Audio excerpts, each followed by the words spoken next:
All right. So, sorry. Going to talk about how faith actually works. So here we go. So, let's see here. First of all, Scripture says, well, let's settle this first of all, okay? Because when we're talking about faith, many of the times, at least the images I get, is being strong in your faith, or you're weak in your faith, or you're not very, your faith's not very strong, or I've got more faith than this person, and this person has more faith than me, or, something of that nature. The theme I'm trying to draw is that the common understanding, at least in the westernized concept of faith, is built on a concept of I have a friend of mine, he goes to the gym, and somebody would say, well, we started out with the same muscles, and he's worked his muscles out more than you, so that's the way faith is. So you work your muscles out, you'll get your muscles up too. It's almost like a comparison type thing. It's like if you take some measuring cups, okay? Take measuring cups, we have a 3/4 cup, a cup, 2 cups, different types of cups and measurements. And you can tell, okay, you have one here, one there, okay? Also, I think where we get this from too is when Jesus would make statements and say, great is your faith, or, oh, you of little faith.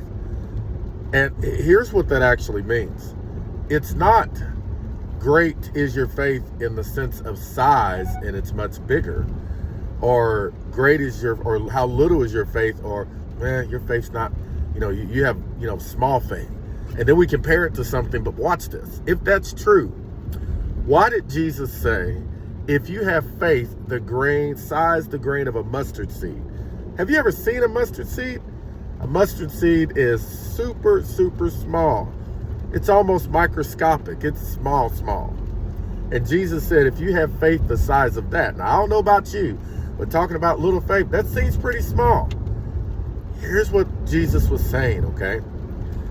It's not faith like physical size. Don't get caught up in that. It's faith in the sense of how long did it endure? Now watch this. Jesus is the author and the finisher of our faith. It also says in Scripture that God has given to every man, mankind, the measure of faith. Now, who determines the measure of faith?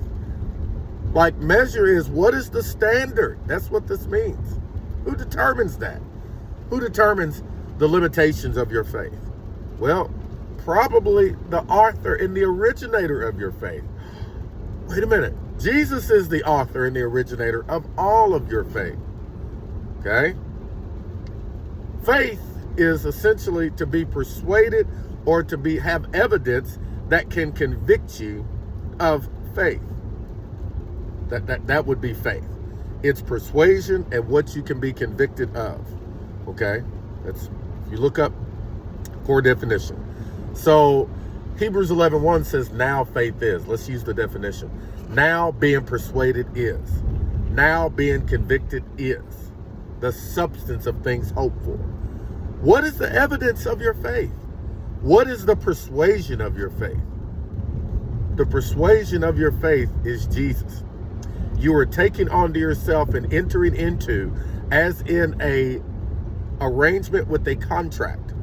What are the terms of your contract? Jesus said it. Your work is this, to believe on the one whom God has sent. That's your work. Okay, what does it mean to believe? Okay, to believe, watch this. To properly believe, it actually is past tense, to believed. There's action that takes place. Anytime they believed something, they were acting out and applying what it was that God was saying to them. This is actually what the commandments and the judgments of God are. It is acting out and walking out the commandment and the judgment of God. That's what that is, okay? So watch this. So now being persuaded is, Okay? Jesus is the author and the finisher of our faith, meaning Jesus, your faith begins in Jesus, and Jesus brings your faith to completion. Okay? So when it says, oh, you of little faith, oh, great is your faith, what it's talking about, there's an endurance. Listen, faith is discovery of what is. Faith doesn't work and operate like a muscle. Watch this now. It's like taking on a skill that you become proficient at. Okay? My father-in-law, he used to do construction, and he was proficient in the tools whereby he did his job. He owned his own business, and he was proficient in using a hammer, a lot better than I was, and hammering nails. Why? Because he'd been doing it a while. He had time invested in beating on his craft day after day, which made him better and more proficient at it than somebody that just started. Nothing about the hammer he used changed, but he changed. See, I can pick up the same hammer he's got and not have near the speed and proficiency and accuracy that he does. Why? Because I don't spend every day doing it like he does. Hear what I'm saying on this? This is how faith works.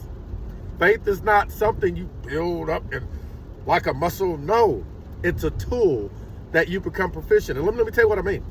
If Jesus is the measure of your faith, how do you improve on that? Somebody please tell me, comment. How do you improve upon Jesus? You can't. You know, I guess if someone is delusional in their own mind about it, but hey. But anyways, so continuing on, little faith and great faith is based on your endurance, your perseverance. And I'll do a different live on this just on enduring faith. All right, so that's all I have time for. Have a great day, and remember, you are loved. Click the share button if this has blessed you. This is Chris from Sonship Lifestyle. Have a great day.